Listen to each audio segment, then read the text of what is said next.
Mr. Incredible was a super, a hero with special powers. His greatest fan was a boy named Buddy. Buddy wanted to be a super too. He invented rocket boots that allowed him to fly. He even asked Mr. Incredible if he could be his sidekick. But Mr. Incredible told Buddy that fancy boots didn't make someone a super. Supers were born, not made. Mr. Incredible married a super named Elastigirl. She could stretch into any shape. One day, Mr. Incredible saved someone who did not want to be saved. Mr. Incredible was sued. Soon, lots of people were suing supers. The government told the supers not to use their powers anymore. They had to go into hiding and live like normal people in the Super Relocation Program.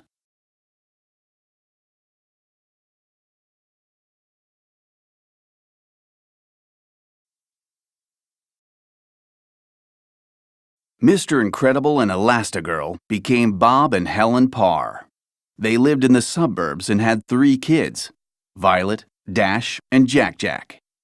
They tried their best to be normal, but it was difficult.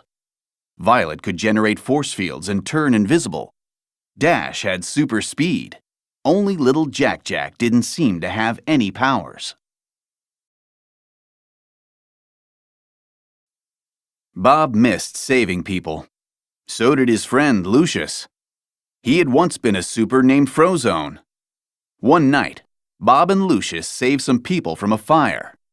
The next day, a woman named Mirage contacted Bob. She knew he was a super and offered him a secret mission. Bob knew this was his chance to make a difference. He told Helen he had a business trip and then got on a plane with Mirage. The two flew to a secret island. Mirage told Bob that the government had lost control of a robot called the Omnidroid. Every moment you spend fighting it only increases its knowledge of how to beat you, Mirage said. Mr. Incredible used all of his strength against the Omnidroid. At last, he tricked it into defeating itself. When Mr. Incredible went home, he felt like a new man. He even had his friend Edna Mode design a new supersuit for him. Soon, Mirage contacted Mr. Incredible again. She had another mission for him. But when Mr. Incredible arrived, he learned that Mirage was not all she seemed. Her boss was Buddy, the boy who had wanted to be Mr. Incredible's sidekick. He was all grown up and went by the name Syndrome.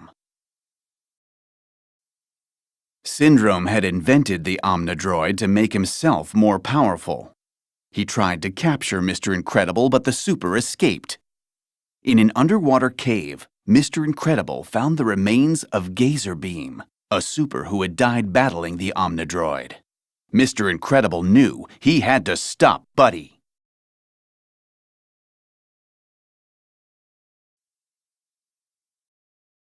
Back at home, Helen began to suspect that Bob was up to something. She went to visit Edna Mode. Edna was thrilled to see Helen. She'd had so much fun making Bob's new suit that she'd made one for Helen, too. In fact, she had made new suits for the whole family. Each suit came with a homing device for handy tracking. Helen put on her supersuit and activated Bob's homing device. As she flew toward the homing signal, she discovered that Dash and Violet had stowed away with her. Just then, a missile hit the plane they were flying on. The plane went down and landed in the ocean. Elastigirl shaped herself into a boat, and Dash used his super speed to power them toward the island where Bob was in trouble. Back on the island, Syndrome had captured Mr. Incredible. From his prison cell, Mr. Incredible listened to the attack on his family. Desperate, Mr. Incredible grabbed Mirage. "Release me now, or I'll crush her," he said. But Syndrome did not care. He knew that Mr. Incredible would never hurt anyone, no matter how upset he was. Meanwhile, Mr. Incredible's family arrived on the island.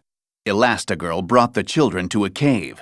She told them to stay put and then left to find their father. Suddenly, a huge ball of fire filled the cave. Dash and Violet fled. The fire was the rocket exhaust from Syndrome's base. He had launched his Omnidroid toward the city. Elastigirl found her husband inside Syndrome's headquarters. Mirage was angry that Syndrome had been willing to let Mr. Incredible hurt her. Realizing how evil Syndrome was, she let Mr. Incredible go. Mr. Incredible and Elastigirl raced to Violet and Dash, who had been surrounded by Syndrome's guards. Together, the family fought off the henchmen. Just then, Syndrome arrived. He used an Immobile Ray to freeze the supers. Then he flew off to the city, where his Omnidroid was already wreaking havoc.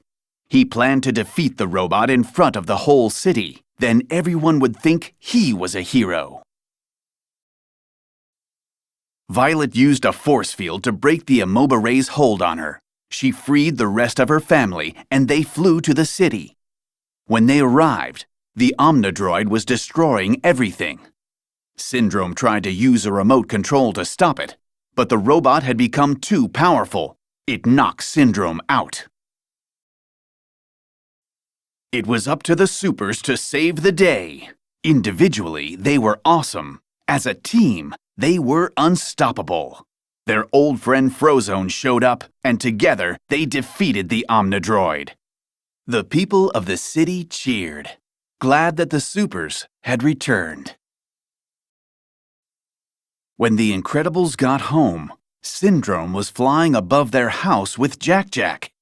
Suddenly, the baby turned into a little monster.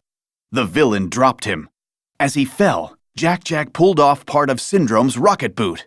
The villain plummeted to the ground, gone forever.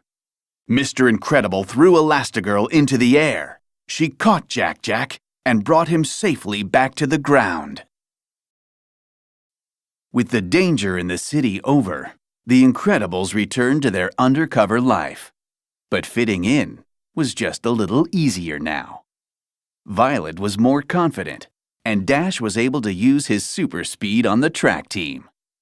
Life was back to normal for the Incredibles. But they were always ready to use their powers to keep the world safe as a family.